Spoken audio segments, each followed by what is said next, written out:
This was just total devastation. Absolutely terrifying. I mean, you looked out my son's bedroom window and there was just wild people just running around. But there are pockets of our society that are not just broken, but frankly sick. This is the end. This is the final end. There's no way back now. London under siege. Residents fooled into trusting a government that left them unprotected.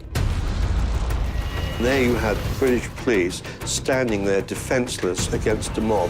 It wasn't protesting, it wasn't rioting, it was just criminal activity. This is what Britain was reduced to. Helpless business owners and residents who only had baseball bats and rolling pins to defend themselves.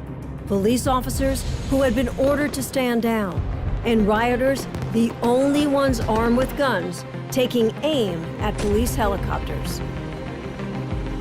But what about citizens? What about business owners being able to use a firearm to protect themselves? So it would have made those thugs think twice. I kind of think that you might be right, but it's always been the British policy not to do that. The problem is, in this country, if he had defended his store with a gun, he would have been prosecuted, and if he'd killed somebody, he'd be done for attempted murder. This is completely wrong.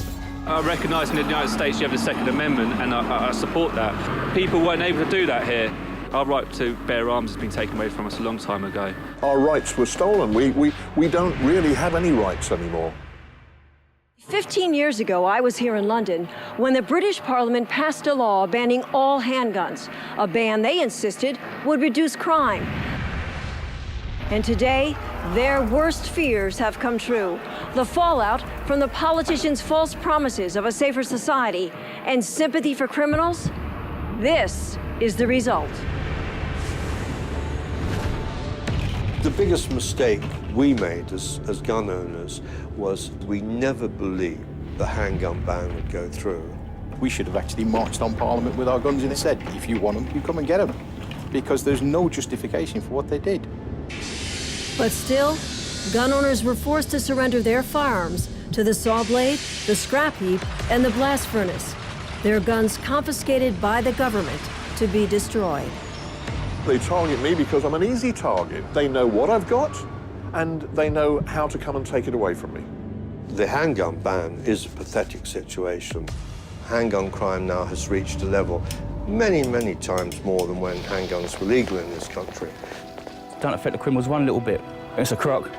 I know people who supply guns all the time, no problem.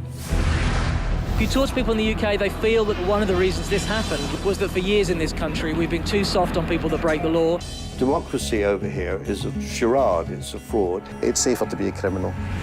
We want our guns back because it was an illegal act.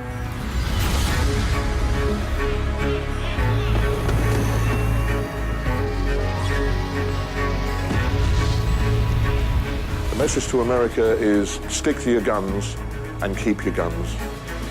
Don't let your government take them away from you. Don't give an inch. Don't give 1 inch at all. You don't realise how quickly things can change. Once they're gone, they're gone. You're not going to get them back.